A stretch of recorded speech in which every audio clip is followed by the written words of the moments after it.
नमस्कार, तुम्हा सगळ्यांचं अतुल सर इंग्लिश क्लास या युट्यूब चॅनलवर स्वागत. पहा, आज सेशन मध्ये आपण ज्या फ्रेजेसची टू बी ने सुरुवात होते आणि वर्बल फ्रेजेस ह्या दोन गोष्टींचा म्हणजे या दोन फ्रेजेसचा आपण आज अभ्यास करणार आहोत.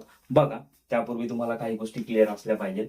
फ्रेजेस म्हणजे काय की वाक्यप्रचार म्हणजे असा शब्दसमूह की त्यांचा एक अर्थ होतो, अर्थपूर्ण शब्दांचा समूह. ओके, आ लक्षात. आता बघा, याच्या आधी आपण पाहिलं होतं प्रिपोजिशनल फ्रेजेस. त्याचं मी तुम्हाला एक्सप्लेन केलं होतं की काही शब्द असतात की त्याच्या आधी तुम्हाला प्रिपोजिशन असतं किंवा त्याच्यानंतर शेवटी पण प्रिपोजिशन असतं. पण आता इथं जे आहे तुमचं काय आहे बघा, टू बी. बघा, फ्रेजेसचे चार गट पडतात. एक आहे तुमचं प्रिपोजिशनल, दुसरा आहे टू बी ने सुरू होणारे फ्रेजेस, तिसरा आहे वन, वन्स आणि वन सेल्फ चा समावेश असलेले फ्रेजेस आणि चौथं जे आहे तुमचं वर्बल फ्रेजेस. बघा, प्रिपोजिशनल घेतलेला आहे, आता दुसरं आणि तिसरं घेतोय आणि चौथात आहे तुम्हाला, कारण की तो थोडासा मोठा कन्सेप्ट आहे, त्याला मी नंतर घेईन म्हणजे ह्या नंतरच्या लेक्चर नंतर. बघा, टू बी लक्षात ठेवायचं, ह्या ज्या फ्रेजेस असतात त्यांची सुरुवात ही नेहमी काय होते, टू किंवा टू बी ने होते किंवा फक्त बी ने होते. हा लक्षात. आता बघा, ह्याच्यामध्ये काय की तुम्हाला लक्षात काय घ्यायचं की ह्यांची सुरुवात ही काय टू बी ने झाले म्हणजे काय की ही तुमची फ्रेज कुठली टू बी युक्त म्हणजे टू बी चा समावेश असलेली फ्रेज आहे. ओके, आता बघा काही तुम्हाला एक्झाम्पल्स देतो मी.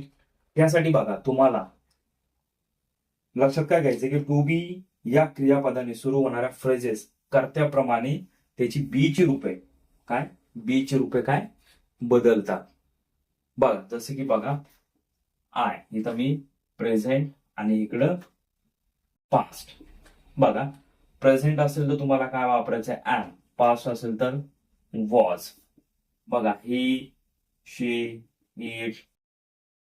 नेम असेल तर काय इज. प्रेझेंट मध्ये इज आणि पास्ट असेल तर वॉज. जसं की बघा, वी, यू आणि दे.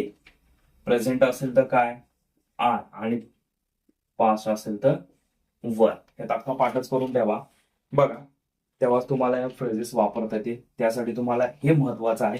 आणि फ्युचर जर असेल काय तर तुम्हाला विल बी किंवा शॅल बी. लक्षात, हे तुम्हाला वापरायचे. हे पाठ करा म्हणजे तुमच्या लक्षात येऊन जाईल की फ्रेज कशी वापरायचे. ओके, आता बघा काही तुम्हाला फ्रेजेस सांगतो मी. बघा, ही फ्रेज तुम्हाला कशी ओळखायची ती की टू बी ची आहे की नाही, टू बी ची नाही. बघा, एक तर ती फ्रेज तुम्हाला कशी दिलेली असेल बघा, बी अबाउट टू गो.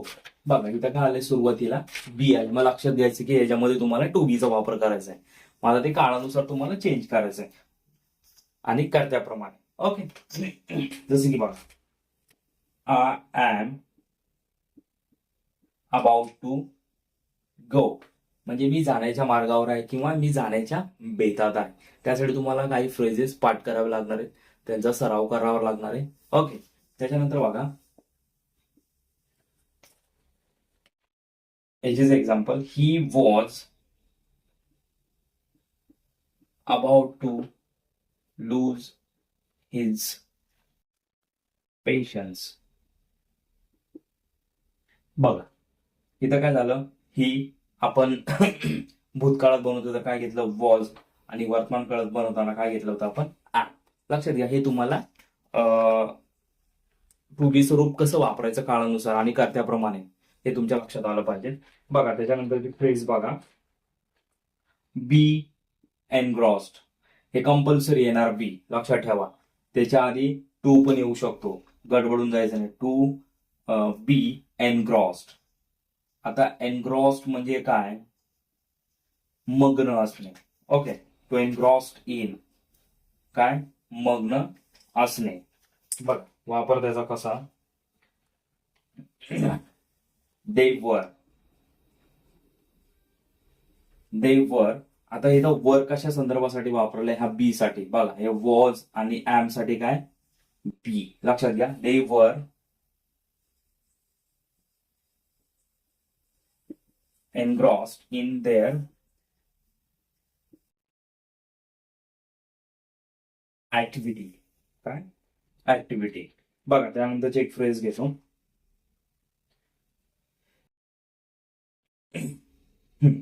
ठीक आहे, हे लक्षात आलं तुम्हाला. फक्त लक्षात काय घ्यायचं की तुम्हाला या फ्रेजेसच्या पहिलं काय तर बी येतं. काय? एक तर बी येईल, नाहीतर मग टू बी येईल. लक्षात घ्यायचं की तुम्हाला तिथं काय करायचंय, हे टू बी युक्त तुमचं काय आहे, फ्रेजेस आहे, हे लक्षात घ्यायचं. ओके. आता त्याच्यानंतर आहे तुमचं काय, verbal phrases.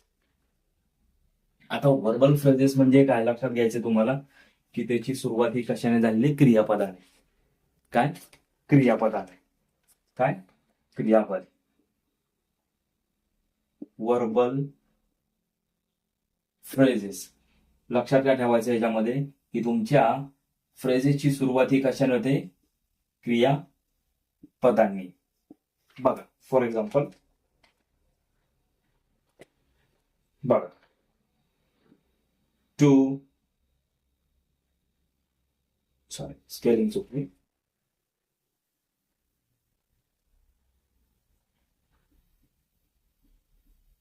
To argue. Okay. आता इथे काय आले, टू आलं. पहिल्या याच्यामध्ये काय होतं, बी होता आणि त्याच्या आधी टू होतं. एक तर टू बी येईल किंवा एक तर बी येईल. ही एक फ्रेज होती तुमची अशा प्रकारची. आता याच्यामध्ये काय झालं, टू नंतर आर्ग्यू म्हणजे हे काय तुमचं वर्ब आहे. त्याच्यानंतर काय आहे, एक प्रिपोजिशन. आलं लक्षात. मग समजायचं की तुमची काय वर्बल फ्रेज आहे. बघा ह्याची सुरुवात नेहमी ही क्रियापदाने होते, क्रियापदाच्या मूळ रूपाने. दुसऱ्या तिसऱ्या रूपाने होत नाही, हे लक्षात ठेवा. टू आर्ग्यू विथ म्हणजे काय सांगतो, त्याशी वाद घालणे. म्हणजे ही आय डिड नॉट. बघा, I did not argue my father. Okay. किंवा he argued with the guest. Okay. बघा काळानुसार तुम्ही त्याला चेंज करू शकता. बरोबर, ईडी लावू शकता, आयएनजी लावू शकता, असं काही त्याला लिमिटेशन नसतं. हा, पण ते आधीचे जे वर्ब्स म्हणजे हे होते त्याला तुम्हाला लिमिटेशन आहे. एनग्रॉस त्याला तुम्ही एकच प्रकारे वापरू शकता. काय? I am engrossed in my work. हे आधीचं सांगतं, टू बीच्या. हेच नाही सांगत मी तुम्हाला. बघा ह्याच्यामध्ये काय आहे की तुम्ही काळानुसार त्याला वापरू शकता. ओके, हाच फरक आहे. त्याच्यानंतरची बघा, टू बिलीव्ह इन म्हणजे काय, विश्वास ठेवणे. हे काय, बिलीफ काय तुमचं वर्ब आहे म्हणजे क्रियापद. म्हणजे बघा, आय बिलीव्ह इन गॉड. काय? I believe in God. म्हणजे लक्षात काय ठेवायचं की वर्बल फ्रेजेस ही नेहमी याची सुरुवात कशाने होते, क्रियापदाच्या मूळ रूपाने. हा लक्षात. आणि टू बी जर सुरुवातीला टू बी किंवा बी जर असं असेल तर लक्षात घ्यायचं की त्याच्यामध्ये तुम्हाला प्रेझेंट आणि पास्ट ह्या दोन्हींचं तुम्हाला माहिती असणं गरजेचं आहे, की त्याच्या कर्त्यानुसार त्या काळामध्ये वॉज घ्यायचे का ऍम घ्यायचे, का वॉज घ्यायचे का वर घ्यायचे, ते कर्त्याप्रमाणे आणि काळानुसार ते चेंज होणार. हे लक्षात ठेवायचंय. बघा ह्याच्यामध्ये काय डाऊट असेल तर कमेंट बॉक्समध्ये कमेंट करा. आणि पुढील सेशनमध्ये आपण वन, वन्स आणि वन सेल्फ चा समावेश असलेली फ्रेजेसचा आपण अभ्यास करणार. तर तोपर्यंत जय हिंद, जय महाराष्ट्र.